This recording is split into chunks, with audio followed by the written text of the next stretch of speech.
What's up, YouTube? Cthulhu the Dark One back with another Doctor Who review, and yes, it still rhymes. God, it is kind of catchy. But anyway, this time I'll be taking a look at the River Song Future Sonic Screwdriver. Now, if you don't know, this screwdriver here was only seen in one episode. I believe it was Silence in the Library. Yeah, I'm 90% sure that's the name of the episode. If I'm wrong, I'm sure I will get corrected in the comments. And basically is the first and kind of, spoiler alert, consequently the last time we see Miss River Song. She's introduced as someone who knows the Doctor, knows what he will look like, what he has looked like, all that sort of stuff. Of course, we learn more about her in the later series with Matt Smith, but at the time we didn't know anything. And long story short, this being Tennant's screwdriver, she comes out with this, that he had given him a version of this, or she had gotten a version of this, and this is the kind of future version of this screwdriver. Which, as far as size and overall design, is perfect. I mean, you know, they look almost identical. So, props to Character Options for design work. But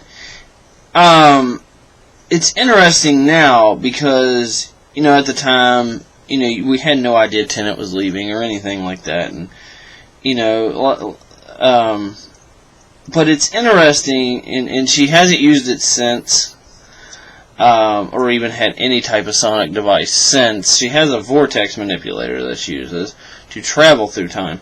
But it's kind of weird now because, you know, when Smith took over, this went bye-bye. And this is the model of screwdriver that he uses, of course.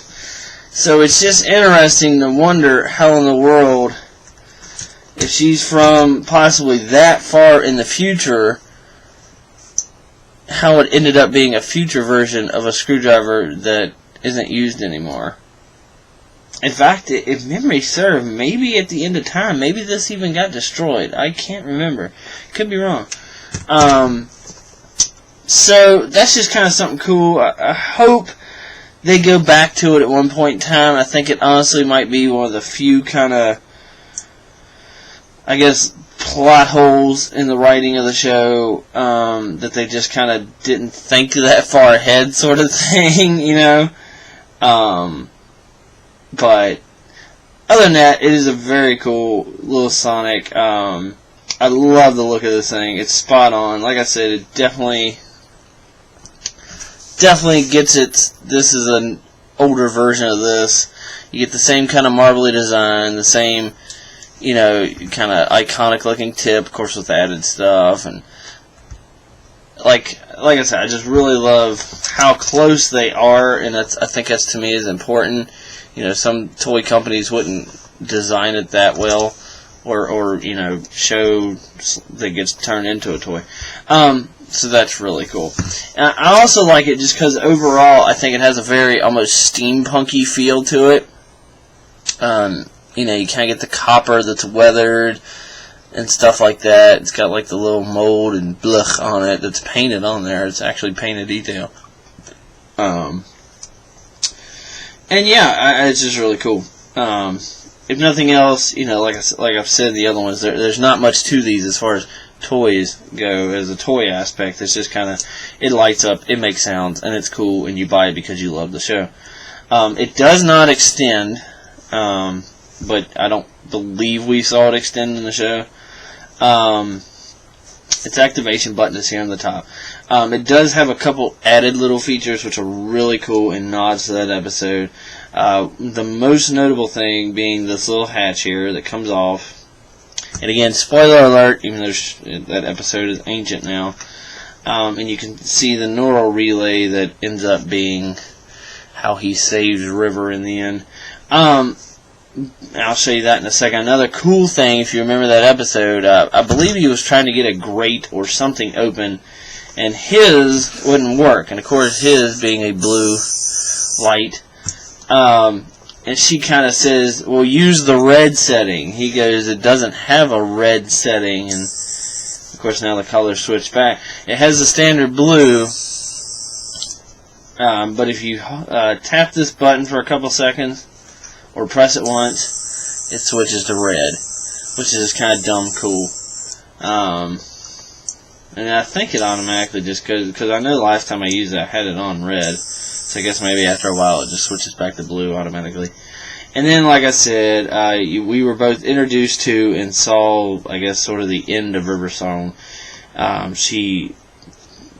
don't want to go into detail of the whole episode, but long story short, one of the main other things in the episode is they have little neural communication relays, and it holds on to a bit of them after their physical body perishes. And I guess River, being smart and, you know, having been with the doctor or dealt with him, she knew how to save herself, and the doctor sees it, and it's lit up. He accomplished this by holding the button down.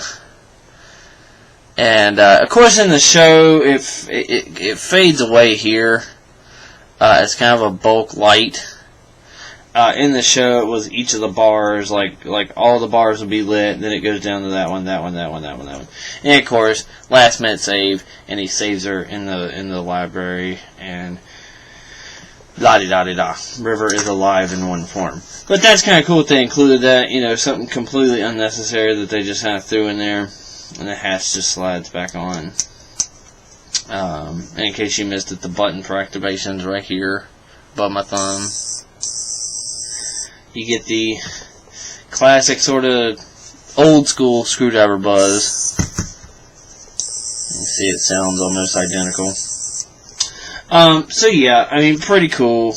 And again, like I said with the others, you know, well, this one especially, it should be identical to that one in size, and it is.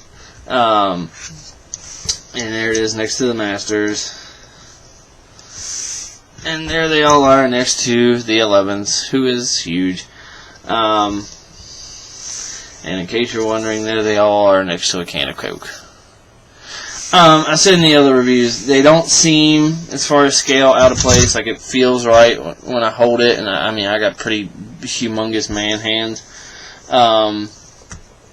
It does. It works. It feels good in the hand. Doesn't feel small, doesn't feel cheap, you know. So, pretty cool little screwdriver.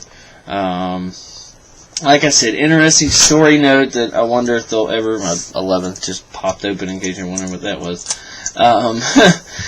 It'd be interesting if they ever touch back on it. Like I said, we haven't seen River with any type of sonic device whatsoever in any of Smith's episodes.